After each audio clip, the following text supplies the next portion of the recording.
In this video, I will compare several graphic tablets and give you my thoughts on what I believe that might be important to you, whether you consider getting your first tablet or upgrading an old one. Maybe you need Wacom pen display or one of the new pen-enabled tablet PCs, or even a Surface Studio. I will sum it up for you. I use graphic tablets mostly for 3D sculpting and ZBrush, Photoshop work, and I do occasional 2D sketch with Clip Studio Paint.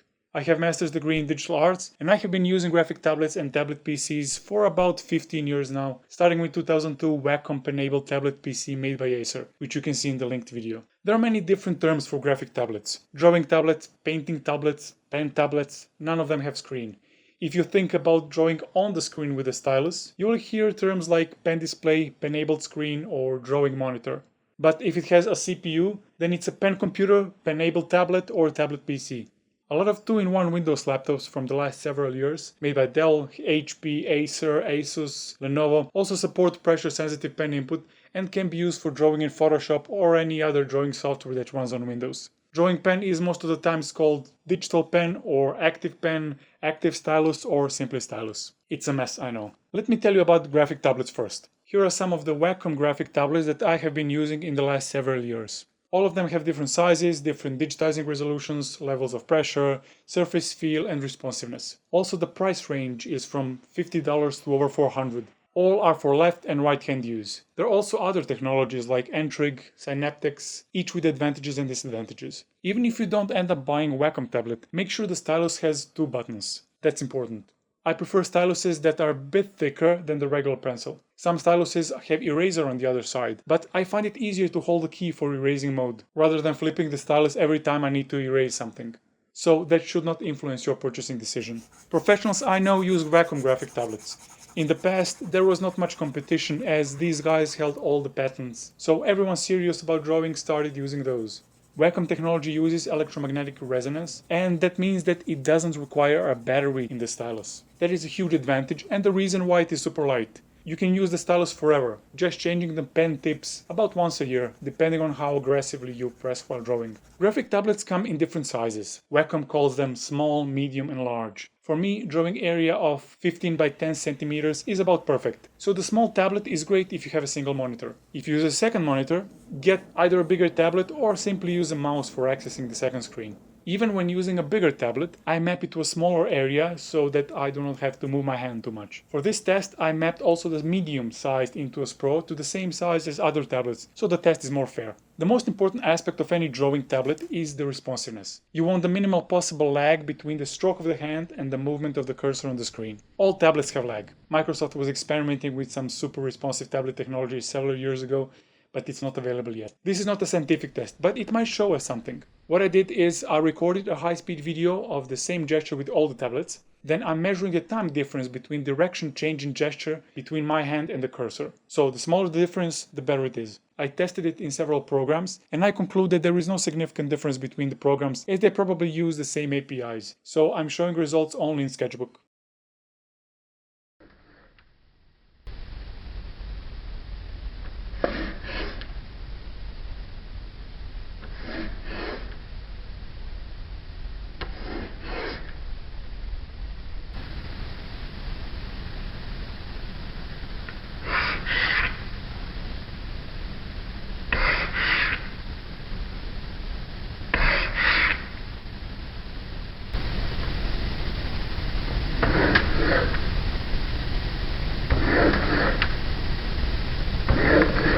These are the results.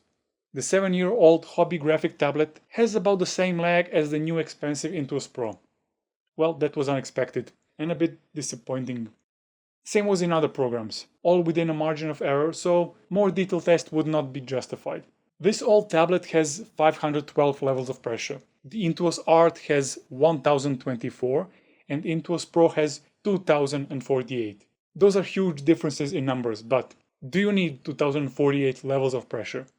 Well, in theory, if you paint with a brush that has diameter of 2048 pixels, then, if it worked perfectly, you would have for each level of pressure 1 pixel thicker brush. As someone who draws with smaller brushes, up to 30 pixel sizes, I think 30 levels of pressure would be just fine.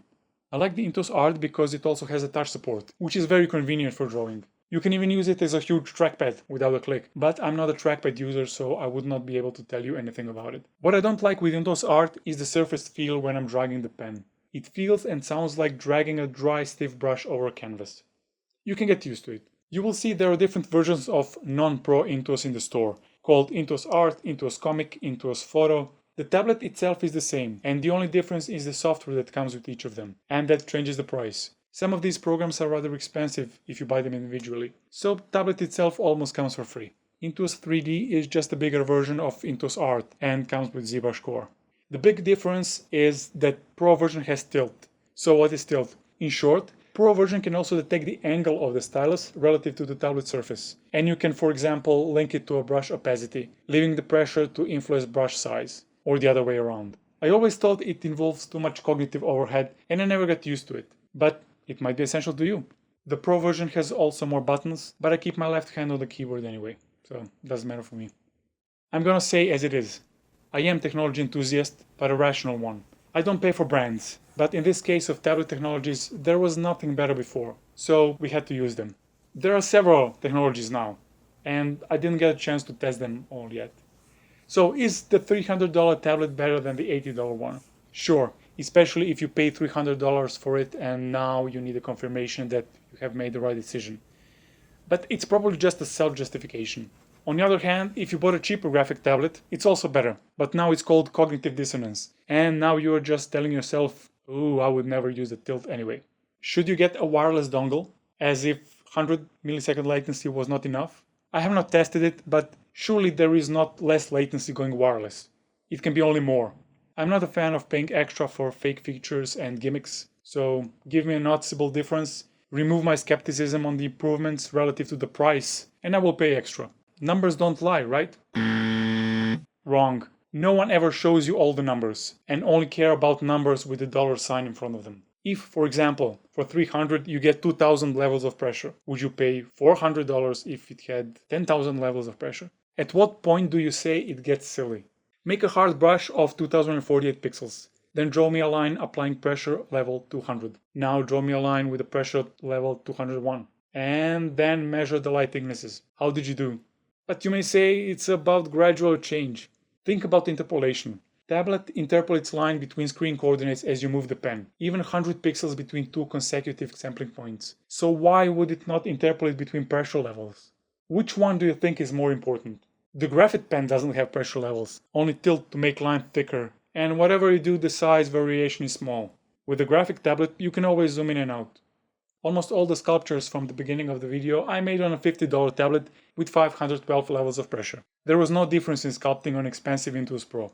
The result is the same anyway.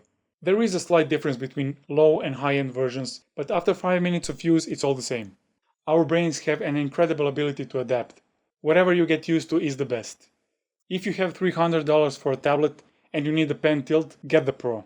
For me, the best Wacom tablet is old Intuos 3, only because the surface is very smooth and it feels the best, but it doesn't have the touch.